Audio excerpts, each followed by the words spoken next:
Il existe une petite île qui baigne dans les eaux limpides de la mer Rouge entourée d'une riche faune sous-marine. Zabargad, également connue sous le nom de l'île de Saint-Jean, n'a pas d'arbres et se compose principalement de péridotite, riche en péridot. Et avant que vous ne le recherchiez sur Google, sachez que le péridot est une pierre précieuse également connue sous le nom d'olivine, à cause de sa teinte verte éclatante.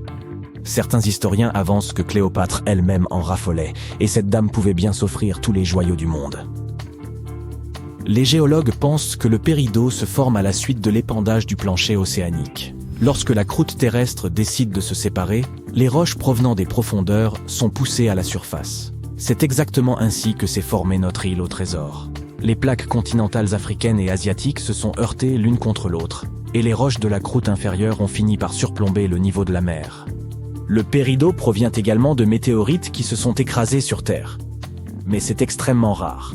Sa couleur varie d'un brun vert à un vert jaune en passant par le vert pur. Le vert jaune est la teinte la plus courante que vous verrez dans les bijoux. Cette couleur est rendue possible par une quantité de fer présente dans la pierre. Les gisements de cette pierre sont répartis dans le monde entier. Vietnam, Arizona, Hawaï, Tanzanie, Afrique du Sud, Sri Lanka, Norvège. Et puis, bien entendu, il y a Zabargad. Ainsi, cet endroit est géologiquement unique, car c'est une île constituée de manteaux affleurants et c'est aussi la plus ancienne source connue de péridot dans le monde. Les premiers hommes se sont rendus ici pour les pierres précieuses il y a de nombreux siècles. Le célèbre philosophe romain Pline l'Ancien a justement mentionné dans ses écrits que des pirates avaient redécouvert les trésors de Zabargad en l'an 500 avant notre ère. Ces magnifiques pierres vertes ont terminé autour du cou de la reine Bérénice d'Égypte. Puis, des expéditions minières ont été dépêchées sur l'île pour récupérer toutes les pierres précieuses qu'elles pouvaient. Elles venaient de l'ancien port commercial de Béréniké à la lisière du désert oriental égyptien. Lorsque la ville est tombée au VIe siècle, toute l'exploitation s'est arrêtée, et l'île, avec ses trésors, a sombré dans l'oubli pendant des centaines d'années. Au XIXe siècle, des explorateurs britanniques ont redécouvert la belle île verte dans la mer Rouge et ont compris qu'elle était celle décrite par Pline l'Ancien autrefois. La Turquie y a effectué des extractions au XXe siècle. En seulement 4 ans, elle est parvenue à collecter pour plus de 2 millions de dollars de péridot. Les pierres précieuses ont été envoyées en France pour être taillées. Les conditions de travail sur l'île n'avaient rien du conte de fées tropicales que vous pourriez imaginer. Il n'y avait pas la moindre eau potable pour les ouvriers, de sorte qu'il a fallu y installer un condenseur d'eau à moteur. Aujourd'hui, ce territoire tombe sous la juridiction du parc national de Gabal Elba. La plupart des gens viennent ici pour admirer la beauté sous-marine des récifs. Mais si vous regardez au-dessus de l'eau, vous pouvez toujours apercevoir de magnifiques péridots scintillants. Si l'île Christmas des territoires extérieurs d'Australie est sur votre liste de voyage, planifiez-le judicieusement. Et si vous vous y trouvez entre octobre et novembre, lorsque la saison des pluies commence, vous risquez de ne pas beaucoup profiter du paysage. Les crabes rouges recouvrent toute l'île comme une couverture grouillante. Et ce n'est pas l'une de ces couvertures moelleuses dans lesquelles vous voudrez paresser. Plus de 100 millions de crabes ont une seule et même mission, atteindre le rivage vivant, complétant une phase cruciale de leur cycle de vie. Durant la majeure partie de l'année, ces crabes rouges résident dans des terriers et des crevasses rocheuses. Ils ont des fruits. Mais lorsque la saison sèche est terminée et que la lune se trouve dans une phase spécifique, ils savent qu'il est temps de partir. Lorsqu'ils atteignent la côte de l'océan Indien après plusieurs jours de migration, ils creusent de profonds terriers où les femelles finiront par pondre leurs œufs.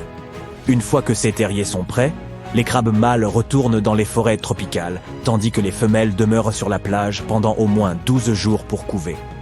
Les nouveaux parents sont si malins qu'ils suivent la lune pour saisir le moment parfait où une marée plus douce transportera leurs œufs jusqu'à l'océan.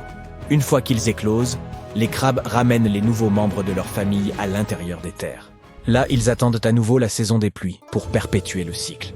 Afin de protéger cette magie, les autorités contrôlent les routes passant dans les zones où se déroule la migration des crabes. Le Japon a une toute nouvelle acquisition dans son archipel. La plus récente masse terrestre au monde a littéralement émergé en novembre 2023.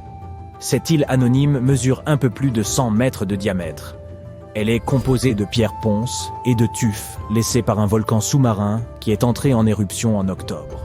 Depuis, l'activité volcanique s'est calmée et les vagues érodent peu à peu des morceaux de la nouvelle terre. sans couler de lave pour créer une croûte protectrice solide sur ces débris volcaniques, l'avenir de cette île fraîchement formée est plus qu'incertain. Des îles similaires avaient déjà émergé auparavant, mais étaient si éphémères qu'elles disparaissaient une fois l'activité volcanique terminée. Une île née en 2020 et un de la même manière est toujours visible aujourd'hui, cependant. Ainsi, la nouvelle île pourrait avoir quelques perspectives d'avenir. Sinon, il est probable que nous verrons naître d'autres terres comme celle-ci. Le Japon n'est pas en reste en termes de volcans actifs, avec plus d'une centaine dans sa collection. Si vous vous liez d'amitié avec les Uros qui vivent dans la région du lac Titicaca et que vous leur demandez leur adresse, histoire de leur envoyer une carte postale, ils auront bien du mal à répondre. Leurs ancêtres d'il y a plus de 5 siècles ont développé une tactique brillante pour se protéger des Incas. Ils ont construit des îles à partir de racines de totora et de roseau, qui pouvaient être déplacées hors de danger au beau milieu de l'immense lac. La plante totora est très utile à la communauté locale car elle résiste à l'eau et est utilisée pour toutes sortes de choses, de la construction de bateaux au toit en passant par les matelas. Les îlots sont même comestibles, et les fleurs de la plante dont ils sont faits sont utilisées pour le thé. Il reste environ 120 îlots préservés, et plus d'1 millier de personnes peuvent y vivre. De 2 à 6 familles partagent une maison sur une île. Comme il n'est plus nécessaire de fuir les Incas, ils doivent maintenant s'assurer que leurs îlots restent en place.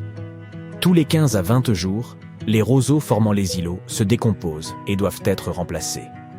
Pour éviter de dériver constamment, les habitants utilisent des tiges d'eucalyptus en guise d'ancre, arrimant solidement les îles.